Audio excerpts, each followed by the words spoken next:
5 sur 7 matin, bienvenue si vous venez à l'instant de nous rejoindre. Vous avez votre enfant qui a des comportements répétitifs et des interactions sociales difficiles.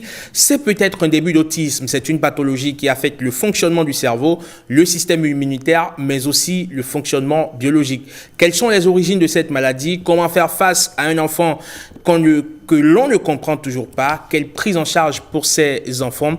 Eh bien, on en parle ce matin avec Johan Mebouronou. Il est diplômé d'État en sciences de l'éducation. Bonjour et bienvenue. Bonjour. Comment allez-vous? Très bien chez vous. Ça va, un plaisir de vous recevoir sur 5 sur 7 matin. Merci. Vous êtes avec Chalman Imadende, il est éducateur spécialisé. Bonjour et bienvenue. Bien sûr, bonjour monsieur Eman. Alors c'est un plaisir messieurs de vous recevoir sur 5 sur 7 matin pour parler d'une pathologie à laquelle on ne s'intéresse pas toujours. Mais avant, messieurs, de vous écouter, on va voir ce reportage. Témoignage d'un parent dont l'enfant souffre d'autisme. Dans notre contexte, il n'est pas toujours évident de faire des témoignages. On va l'écouter.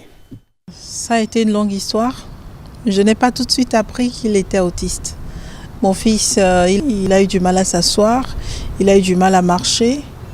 Et je ne savais pas trop ce qu'il avait. Comme son fils, de nombreuses personnes sont atteintes de ce trouble cérébral appelé autisme. Encore connu sous le nom de trouble du spectre autistique, il se caractérise généralement par des difficultés à gérer les interactions sociales et à communiquer. Mon fils, il ne parle pas.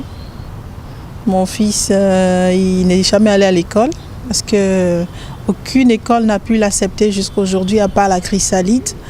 Le contact, le toucher, nuancer, catégoriser, classer, connaître le volume, faire la différence, c'est assez difficile au niveau des apprentissages scolaires, sauf si on ne prend pas des méthodes un peu adaptées.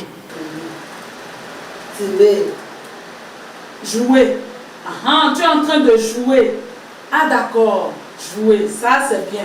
L'Organisation mondiale de la santé OMS estime qu'une personne sur 160 dans le monde présente un trouble du spectre autistique.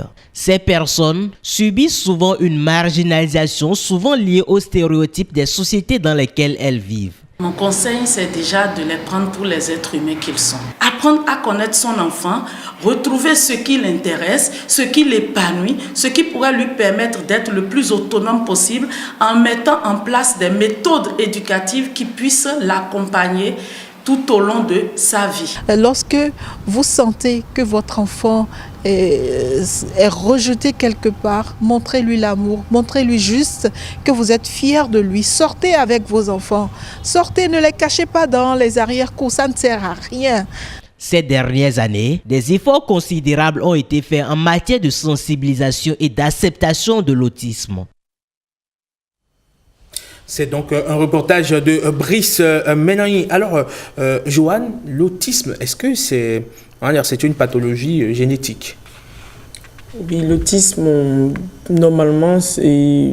L'autisme, quand vous avez un enfant autiste, et pour le diagnostiquer, il faut l'apport d'un pédopsychiatre, qui est la personne la plus habilitée et à vous dire vraiment si votre enfant est autiste ou pas. Alors, comment est-ce que cette maladie-là survient? Bon, souvent, c'est sûr à des retards, des retards de langage ou bien des retards d'un enfant. Si vous avez un enfant, normalement, dans le cycle de développement, et l'enfant, à des âges donnés, à des moments donnés, doit avoir des aptitudes et qui répondent aux enfants de son âge, en griffes dites normaux. Mais si votre enfant, à un moment donné, ne présente pas ces résultats, si vous avez que votre enfant n'a pas la même évolution que les autres enfants, là, ça commence par inquiéter. Et il faut vraiment l'apport d'un spécialiste pour pouvoir diagnostiquer. Parce que souvent, il y a des enfants qui ont ces retards-là, mais qui sont juste des retards au niveau du développement de cet enfant-là. Mais on ne saurait, sans l'avis d'un pédopsychiatre, vraiment et définir qu'un enfant est autiste ou pas. Alors, quelles sont les causes, on va dire, de ce qu'on peut appeler cette pathologie? Bon, et parlant de causes, il y a aussi, quand on parle souvent, on a parlé des causes génétiques aussi, mais lorsqu'on remonte à tout ce qu'on appelle anamnèse de l'enfant, on peut voir qu'il y a vraiment des situations incomprises au niveau des familles, et aussi il y a aussi l'alimentation aussi qui peut causer ça. Et aussi nous sommes aussi dans un monde où il y a maintenant les nouvelles technologies et de l'information, où nous sommes en peut-être contact avec les ondes, tout ça là, qui peut créer, en fait, qui peut modifier le fonctionnement et de l'organisme, qui peut entraîner cette pathologie-là. D'accord. Alors, Charles Maille, généralement, c'est les enfants autistes victimes sont des enfants qui sont, on peut le dire, handicapés intellectuels. Est-ce que vous pouvez nous parler de leurs conditions de vie? Comment est-ce qu'on arrive à les appréhender dans la société? Ok, merci beaucoup, monsieur Herman. Et quand on prend un enfant autiste pour le repérer, c'est un enfant qui aura une altération des capacités à pouvoir communiquer et des interactions sociales difficiles et une gestion des émotions est difficile également. Et cet enfant aura des stéréotypés et des intérêts restreints. C'est-à-dire quoi? Il aura un attachement poussé pour des choses que une personne lambda peut estimer sans intérêt. Voilà. Et cela se caractérise par des retards de langage ou une absence totale de langage et des difficultés à se faire des amis. C'est un enfant qui sera isolé ou qui peut-être qui va développer un attachement à regarder les écrans. Et ça ne permet pas à l'enfant de s'épanouir normalement. Alors, on a entendu dans le reportage tout à l'heure le témoignage de cette dame qui dit qu'aucune école ne voulait recevoir ou accueillir son enfant puisqu'il avait un retard. Est-ce que ces enfants-là doivent être systématiquement orientés vers des écoles spécialisées, vers des centres spécialisés pour leur prise en charge? Bon, pas forcément. Ça dépend du besoin que ressent l'enfant. Parce que on a plusieurs types d'autisme, et notamment l'autisme haut niveau, l'autisme modéré et l'autisme lourd. C'est-à-dire quoi? Et le syndrome d'Asperger qui est caractérisé par une capacité cognitive normale ou élevée qui permettra à cet individu de bien interagir à l'école, de pouvoir étudier comme tous les autres. Et également, il aura des capacités d'interaction restreintes. Voilà la difficulté à ce niveau. Et il pourra également communiquer si il a ces capacités-là. Et de l'autre côté, au niveau de l'autisme modéré, il aura des difficultés de communication modérées et il pourra faire des besoins d'autonomie et il pourra aussi interagir avec les autres, mais avec quelques supports de guidance et tout. D'accord. Et au niveau de l'autisme lourd, ça sera l'individu qui ne sera pas en capacité même de porter son habit simplement lui-même, qui aura besoin de soutien toute sa vie. D'accord. Alors, on parle depuis tout à l'heure, il y a un groupe de mots qui revient, on va dire, interaction sociale difficile. Quel est le rôle des parents, d'accord, dans leur intégration justement dans la société, ces personnes-là, ces enfants-là? Ok, et comme nous savons tous, le premier lieu où l'enfant se socialise le plus, c'est à la maison. Et souvent, c'est difficile à des parents qui ont des enfants autistes d'abord d'accepter en fait que leur enfant est malade. D'après ce que nous avons le reportage, la dame elle disait qu'il y a beaucoup de stéréotypes même à l'extérieur.